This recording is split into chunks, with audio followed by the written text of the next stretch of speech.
Hello student, welcome back to my YouTube channel Sonu lecture. Friends, आज की इस video में हिंदी का एक ऐसा इंपॉर्टेंट टॉपिक बता रहा हूँ ना फ्रेंड्स, जो आपके बोर्ड एग्जाम में 6 अंक का आता है, तो आपको इनको तैयार कर लेना है। मैं ट्रिक से बताऊंगा, आपके 6 नंबर पक्के हो जाएंगे। हिंदी के अंतर्गत रस, छंद और अलंकार, तो 2 नंबर का आपका रस आता है, 2 नंबर का छंद आता है और 2 नंबर का अलंकार आता है। टोटल आपका 6 नंबर का होता है। इनको आपको तैयार कर लेना है। मैं एकदम सिंपल तरीके से बताऊंगा फ्रेंड्स, 6 नंबर कंप्लीट हो जाएंगे। तो चलिए शुरू करते हैं। रस, छंद, अलंकार किस प्रकार से मैंने आपको कॉपी में लिखकर बता दिया है। पहले रस, छंद, अलंकार ये आपको ट्रिक से याद कराऊंगा, जो आप अपने बोर्ड एग्जाम की कॉपी में ऐसे लिख देंगे, क्योंकि मैं कॉपी में ही लिख कर बताया हूं। तो फ्रेंड्स, आपको रस का स्थायी भाव याद होना चाहिए, जैसे हर्ष रस का स्थायी भाव, करुण रस का स्थायी भाव। तो हर्ष रस का स्थायी भाव क्या होता है फ्रेंड्स?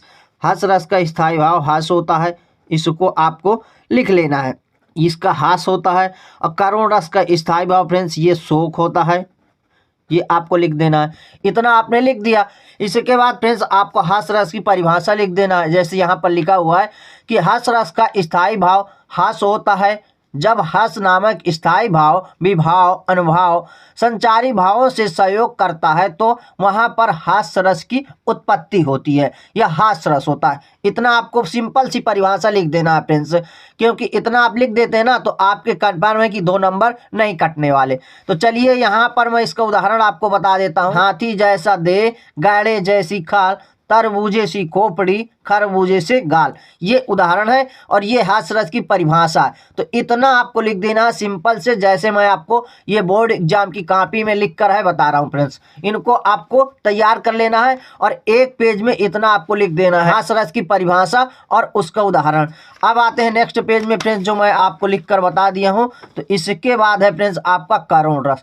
करुण रस है जो इस प्रकार से इसकी परिभाषा लिखी हुई है और इसका उदाहरण है। तो करुण रस में अंतर्गत आपको क्या लिखना है कि करुण रस का स्थायी भाव शोक होता है जब शोक नामक स्थायी भाव विभाव, अनुभाव और संचारी भाव से सहयोग करता है, तो वहां पर करुण रस होता है या वहां पर करुण रस की उत्पत्ति होती है, ये आपको लिख देना है। इसके बाद इसका सिंपल से उदाहरण प्रिंस मैंने लिखकर बता दिया है, आप तैयार कर लीजिएगा कि शोक विकल सब रोवहि रानी, रूपशील बल तेज बखानी, करहि बिलाप अनेक प्रकारा, परहि भूमि तल 12 ये आपका करुण रस का क्या है, इस उदाहरण है और ये इसकी परिभाषा है। इतना आपको करुण रस में लिख देना है।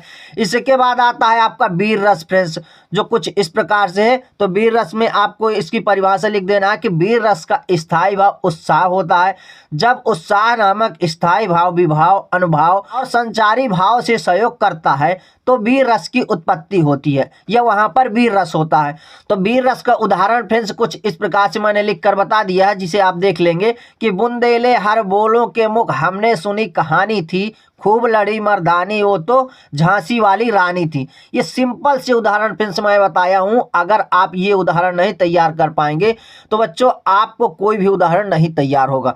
तो ये सिंपल से एकदम सरल उदाहरण और सरल परिभाषा, ऐसी परिभाषा और ऐसा उदाहरण कोई भी बताता नहीं है फ्रेंड्स।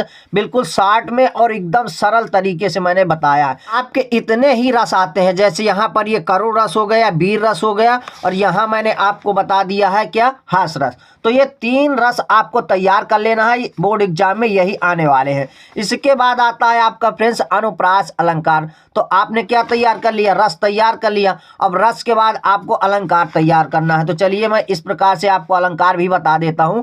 तो अनुप्रास अलंकार आपको फर्स्ट में डाल देना है। उसके बाद उसकी क्या करना है, परिभाषा लिख देना है कि जहां किसी वर्ड की अनेक बार क्रम से आवृत्ति हो, वहां पर अनुप्रास अलंकार होता है। या फ्रेंड्स आप ऐसे भी लिख सकते हैं कि जहां किसी वर्ड की बार बार क्रम से आवृत्ति होती है लगातार, वहां पर अनुप्रास अलंकार होता है या अनुप्रास अलंकार कहलाता है।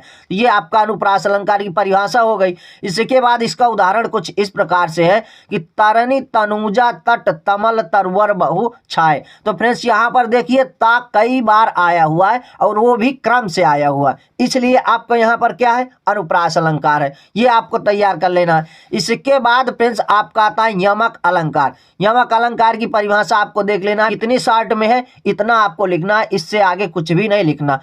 एक ही शब्द एक से अधिक बार आए तो वहां पर यमक अलंकार होता है। कितना शार्ट में परिभाषा फ्रेंड्स, ऐसी परिभाषा अभी तक किसी ने नहीं बताई होगी। तो इसका उदाहरण क्या है, काली घटा का घमंड घटा, ये उसका उदाहरण है। तो यहाँ क्या दिया हुआ है, एक ही शब्द एक से अधिक बार आए तो वहां पर यमक अलंकार होता है। तो यहाँ पर काली घटा का घमंड घटा, यहाँ घा शब्द फ्रेंड्स कई बार आया हुआ है, इसलिए यहाँ पर आपका यमक अलंकार है। इसके बाद आते हैं उपमा अलंकार में, जो कुछ इस प्रकार से मैंने इसकी भी परिभाषा सरल शब्दों में बताया है फ्रेंड्स। जहां किसी एक वस्तु की समानता या तुलना किसी दूसरे वस्तु से की जाती है वहां पर क्या होता है, उपमा अलंकार होता है। अगर फ्रेंड्स आप इतना भी लिख देंगे ना कि जहां किसी एक वस्तु की तुलना दूसरी वस्तु से की जाती है वहां पर आपका उपमा अलंकार होता है। तो इसका भी फ्रेंड्स उदाहरण एकदम सरल मैंने बताया है, 3 उदाहरण बताए। पहला है आपका पीपर पात सरस मन डोला, ये फर्स्ट उदाहरण है। इसके बाद दूसरा उदाहरण है फूलों सा चेहरा तेरा कलियों सी मुस्कान है। तीसरा उदाहरण है आपका हरिपद कोमल कमल से, ये उदाहरण है। तीनों सरल उदाहरण है फ्रेंड्स। पीपर पात सरस मन डोला, यहाँ पर फ्रेंड्स क्या है, सरस मन डोला, यहाँ पर क्या है आपका उपमा अलंकार है। फूलों सा चेहरा तेरा कलियों सी मुस्कान है, यहाँ पर फ्रेंड्स किसी के चेहरे को कलियों सी समानता बताई गई है। यहाँ हरि पद कोमल कमल से, हरि के पदों की तुलना जो कमल से की गई है, उपमा अलंकार कंप्लीट होगा। अब इसके बाद आपको छंद में देख लेना है, जो कुछ इस प्रकार से है फ्रेंड्स।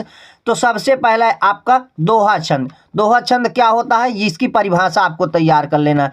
तो दोहा छंद है आपका, यह अर्धसमात्रिक छंद है। इसमें 4 चरण होते हैं। पहले और तीसरे चरण में 13 मात्राएं होती हैं। पर लिखना है आपको दूसरे और चौथे चरण में 11 मात्राएं होती हैं। चरण के अंत में लघु होना आवश्यक है। अगर चरण के अंत में लघु हो तो आप पहचान जाएंगे फ्रेंड्स ये एक दोहा छंद है। इसके बाद इसकी परिभाषा देख लेते हैं कि रहीमन पानी राखिए बिन पानी सब सून, पानी गए न उभरे मोती मानस चून। ये आपको उदाहरण इसका लिख देना है, क्योंकि यहाँ पर पानी शब्द का जो उपयोग हुआ है ना वो कई लोगों के लिए हुआ, इसलिए आपका क्या है, दोहा छंद है। इसके बाद फ्रेंड्स आपका आता है सोरठा छंद। इसको भी देख लेते हैं, उदाहरण सहित है कि यह अर्धसमात्रिक छंद है। इसके पहले और तीसरे चरण में 11 मात्राएं होती हैं तथा दूसरे और चौथे चरण में 13 मात्राएं होती हैं। यह दोहे का उल्टा होता है। तो फ्रेंड्स क्या होता है, यह सेम दोहे का उल्टा होता है कि नील सरोवर श्याम तरुण अरुण वरिज नयन, करहूं सुमम उर्धाम सदा क्षीर सागर शयन। ये इसका उदाहरण है। इस प्रकार से फ्रेंड्स आपका क्या है, दोहा कंप्लीट हुआ, ये आपका सोरठा कंप्लीट हुआ। है आपका लास्ट में कुंडलिया छंद, जो कुछ इस प्रकार से है। तो कुंडलिया छंद आपको हेडिंग डाल देना है और उसके बाद इसकी परिभाषा लिख देना है।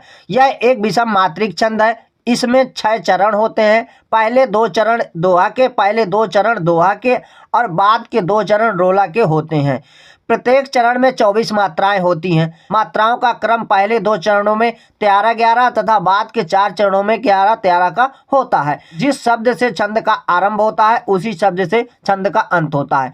तो फ्रेंड्स ये ऐसा छंद है जिस शब्द से यह शुरू होगा उसी शब्द से ये खत्म हो जाता है। आपको दिमाग में रखना है कि जिस शब्द से छंद का आरंभ होता है उसी शब्द से छंद का अंत भी होता है। तो इसको आपको संज्ञान में रखना है। इसके बाद इसका उदाहरण कुछ इस प्रकार से है कि लाठी में गुण बहुत है सदा राखिए संग, गहीर नदी नाला जहां तहां बचावे अंग, तहां बचावे अंग झपट कुत्ते को मारे, दुश्मन दावा गिर हो तिनहू को झारे, कह गिरधर कविराय सुनो ओ मेरे पाटी, सब हथियार छोड़ साथ में लीजिए लाठी। ये आपका क्या है, कुंडलिया छंद का उदाहरण है, जो काफी मजेदार है। तो फ्रेंड्स इस प्रकार से मैंने आपको कुंडलिया छंद, ये आपका फ्रेंड्स दोहा, सोरठा इसका उदाहरण, और फ्रेंड्स आपका अनुप्रास अलंकार, यमक अलंकार, उपमा अलंकार, ये तीनों अलंकार मैंने बता दिया है, जो आपके बोर्ड एग्जाम के लिए फ्रेंड्स काफी ज्यादा इंपॉर्टेंट है। और इसके बाद आपका आता है करुण रस, वीर रस, ये मैंने बता दिया है। इसके बाद फ्रेंड्स आपका देखिए शुरू में मैंने आपको बताया था हास रस। तो बच्चों अगर आप ऐसे ही लिखते हैं बोर्ड एग्जाम की कॉपी में तो फ्रेंड्स ये आपके 6 नंबर में से एक भी नंबर नहीं कटने वाला। तो चलिए अब मिलते हैं नेक्स्ट वीडियो में नेक्स्ट टॉपिक के साथ। तब तक के लिए जय हिंद, वंदे मातरम।